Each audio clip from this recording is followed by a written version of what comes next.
You're listening to MedX, the Medical Extrusion Podcast. Presented by U.S. Extruders. Extrude with confidence. Custom extrusion equipment designed for you and your application. Hello, folks. This is Steve Maxson, and welcome to the MedX Podcast. Today, our guest is Joe Rowan, President and CEO of Junkosha USA. Junkosha are pioneers in fluoropolymer-based technologies, including microwave, interconnect, and medical device. And that includes etched PTFE liners and FEP heat shrink tubing used for composite catheter constructions. Joe, welcome to the podcast. Thanks, Steve. Great to be here. Looking forward to having a constructive chat with you. Great.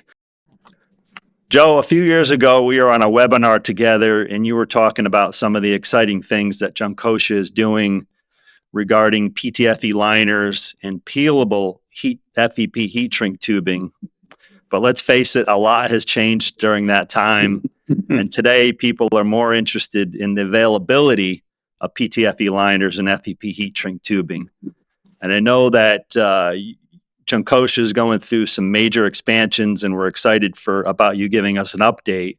But at the same time, Joe, many contract manufacturers in medical device and several medical device OEMs are also considering vertically integrating these capabilities in-house to avoid or mitigate future risks.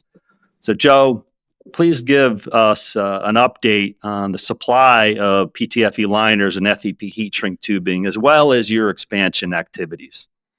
Sure. What a difference! What a difference a year makes, Steve. A lot of water's gone under that bridge, and when we're at trade shows these days, it's great. We've got all these really nice new products, very exciting, game-changing innovations. But the first thing you hear out of customers as they come onto the stand is, what's your lead time? And I think that just typifies the real, almost emergency in the marketplace that we have right now. And it's impacting people up and down the value chain. And, it's a multifaceted challenge. It's a multifaceted problem. It's not something that is of our own making, and there are elements to the situation that remain beyond our control. But we're not going to dwell on who, what, and when. Nothing to be gained by that. We're all where we are as an industry, and all I can do is try and articulate the challenges we see it and what we're doing to try and mitigate the risk for our customers. Because, as you said, Steve, this is impacting customers, large, small, contract manufacturers, and everything up and down the value chain.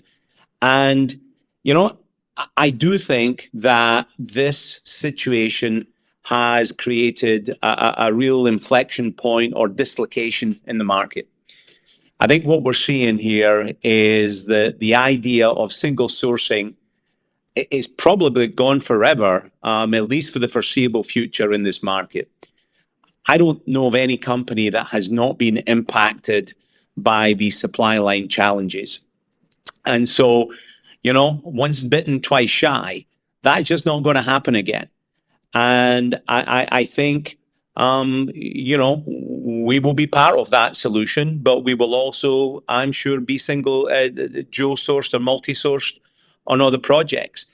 And the other thing that's thrown into the mix here is the desire to, reverse integrate for OEMs and contract manufacturers to give themselves some of this kind of capacity and competence, such that they're just not left in this situation ever again, because it is having a very direct impact on revenue.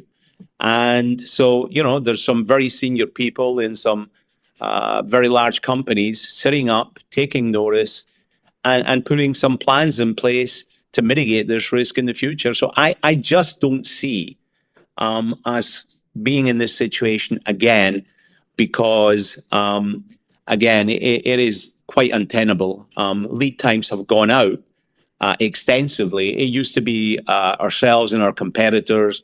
You know, you could put an order in, and 5-6 weeks later, you'll have the parts.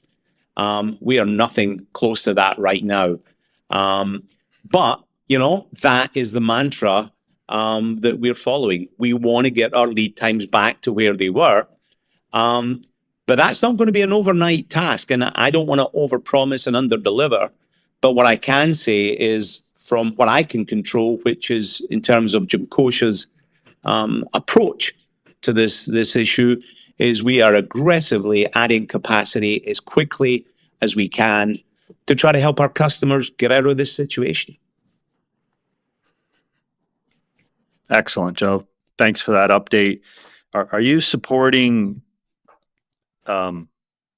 smaller neurovascular applications as well as all the way to, you know, structural heart applications from a size range perspective? That's a really good question, Steve. One of the things that we have seen is that we've focused on small, on neuro and you know, some peripheral applications. And you know, our kind of bridgehead there was our peelable heat shrink, which really does lend itself to small size. And then we found out there was a need for real high quality, consistent etched PTFE liners. So that has been the main thrust in our business. But I think what we've seen is that people have come to appreciate the quality as well as the support that we provide. And we are being, you know, really forced to look at these larger sizes for structural heart. And our plans are well underway to start to deliver parts in that area. So that's all within our roadmap. We do supply parts up to about 3 millimeters in terms of liners right now, and we can do parts up to 6-7 millimeters in terms of peelable heat shrink. But in terms of the high volume productionization, that is going to be coming the very early part of next year. So again, you know, we've got plans in place, not only adding capacity on the smaller sizes, September, you know, December, January, but once we get into Q1, Q2 next year, there's going to be like a continuous stream of capacity being added across the board in terms of everything from neuro, peripheral, up to the structural heart side of things. Because, you know, unfortunately, there aren't a lot of players, particularly in the etched PTFE liner side of things. There's not a lot of people that are able to deliver thin wall, large size, consistent, you know, etched PTFE liners. And so, you know, I think that is going to be a challenge even for companies who have decided to forward or reverse integrate. So, you know, I think there is a responsibility for us to do what we can to help plug those gaps as best we can in as short a period as we can. Okay, excellent. And related to the, you know, your expansion, is that primarily in Japan? Are you expanding in other geographies? It's a great question, Steve. Look, right now, everything is about time to market. Okay. And, you know, if we were to try to do extensive initiatives in US and Europe, which we will likely ultimately do, all that would do would be to add time and add risk. And that is something that our customers could do without. They've got enough, you know, risk mitigation that they need to be able to handle right now. And so, you know, I've been very clear with our customers that, yeah, ultimately that may well be something that we do, but for right now, it's as quickly as we can get machines in, validated, cranking out product, and shipped to our customers. You know, we've been supplying products directly from Japan, for about 10 years now. And, you know, it's worked really, really well. We are supplying customers all over the US and all over Europe. And, you know, our delivery record is first class. And, you know, we can ship parts on a Friday afternoon from Japan, and they're on the loading dock on Monday morning in California. So, you know, once you get into the cadence of these large programs that require call-offs on a regular basis, there really is no issue. Okay. Excellent. Joe, thanks for giving our audience and our listeners an update on the supply chain challenges and the progress that you're making with your expansion activities. Still a lot of work to do, but we hope to have you back again soon for another update, maybe in a couple of months. Oh, sure. No, that'd be great. And I really appreciate you guys giving giving me and giving Junkosha the opportunity to get this message out that, look, we're trying, and we're not going to overpromise and underdeliver, but we will engage and we will do the very best we can in these very difficult circumstances. So thanks for your support. And look forward to coming back again, Steve, if invited, in a couple of months' time. Okay, we'll make sure to invite you, Joe. Great. Thanks, Steve. Thank you. Thanks, everyone. Bye-bye. Thank you for listening to MEDX, the Medical Extrusion Podcast, presented by US Extruders. Please subscribe to make sure you're getting the latest episodes.